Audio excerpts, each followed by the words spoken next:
Hey everybody, Will and I are with you today, and I just wanted to give you an update on what's going on this week. We have been in discussion about services online and then offering services in person. I wanted to share with you, we'll still be online through July the 26th, and we'll make those services available to you.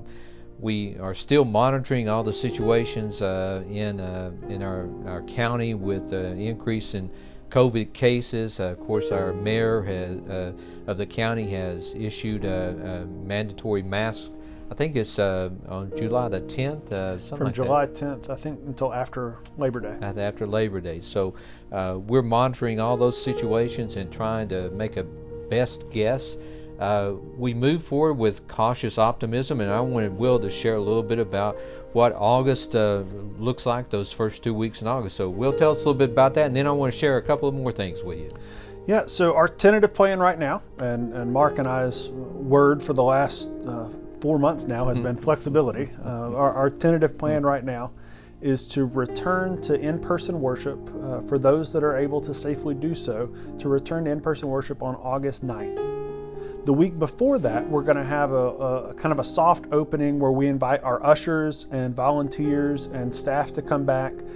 Their family members would be welcome to join them on that day, and that would give us an opportunity to kind of learn our safety protocols, practice what we're going to do, so that we make sure that on August 9th, when we're open for in-person worship, that we're able to offer worship in the safest way possible that we can, and to also do that in the most hospitable way, and to offer Christian hospitality to whoever walks through our doors. And so you've gotten some information in the newsletter already, and there'll be an online sign up for August 9th where you can register your anticipation to come and be a part of that service if you're able to safely do so.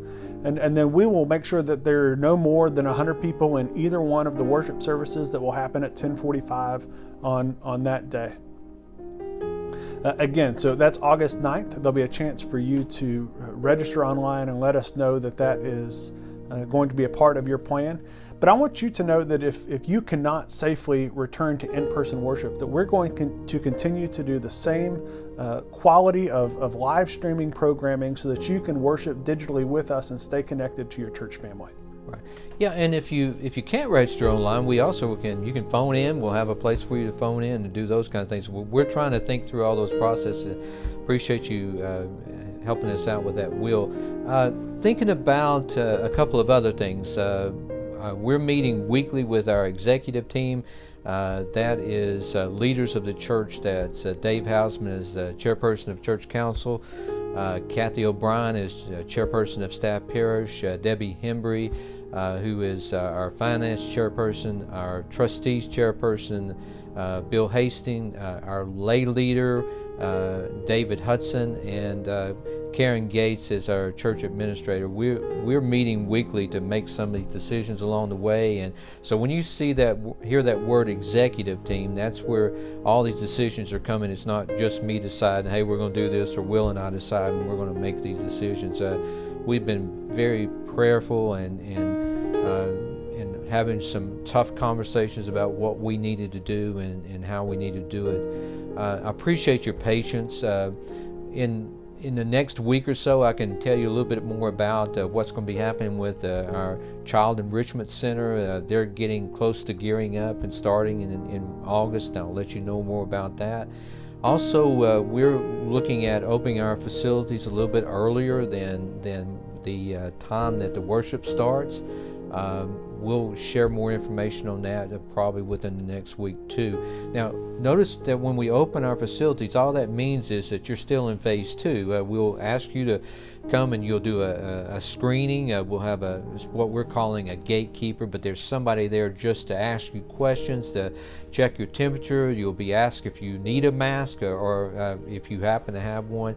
It will be for groups of 10 or less. So in the next week or so, we'll let you know when that's going to take place. Now, this is all with cautious optimism, because our cases still continue to rise in Chattanooga.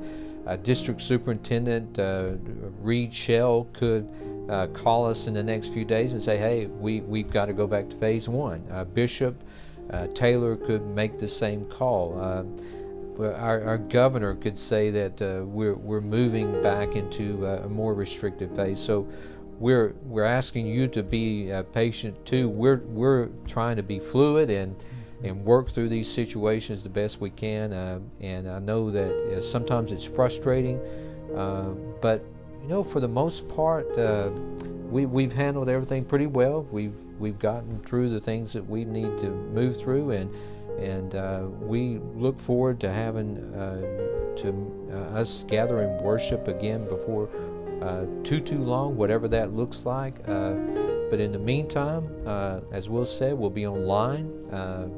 We also are providing devotionals each week, and our youth and children are working virtually, as well as our centenary program. So we are still continuing to do ministry. Barry's out there doing his thing with people in the community. I think they served over 100. Gave away 100 boxes of food.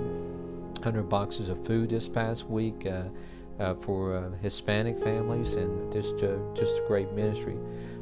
So we are continuing to make those inroads into the community, to be light where there is darkness and to be hope where there is a sense of hopelessness. Now, I want you to do something for me this week. Keep your hope up. Just keep on staying the course and praying that we will have the wisdom and discernment that we need.